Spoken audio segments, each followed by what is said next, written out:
Život često može da izrežira situacije bolje nego najveći majstori Hollywooda, a nestanak 21-godišnje Elise Lam je svakako jedna od tih situacija.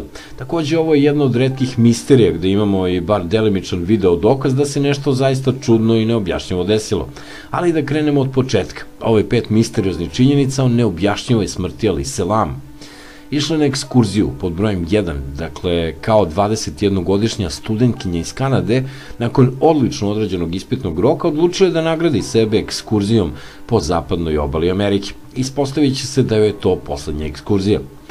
Poslednji snimak u liftu, snimci sigurnosnih kamera hotela Cecil u Los Angelesu zabeležili su veoma neobičan događaj 26. januara 2013.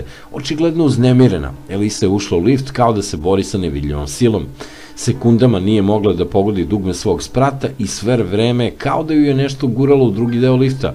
To je poslednji snimak nesrećne Elise Lam. Posle 7 sati bez ikakvog traga i glasa porodici i prijatelji su se zabrinuli, pa su prijavili nestanak policiji u Los Angelesu. Oni su počeli da dele flajere, ali bez uspeha.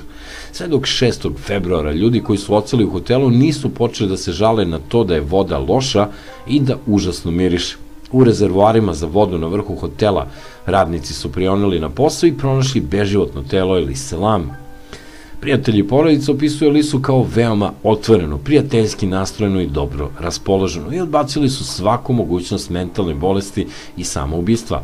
Studije su išle dobro, uživala je na ekskurziji, zašto bi onda učinila sebi tako nešto?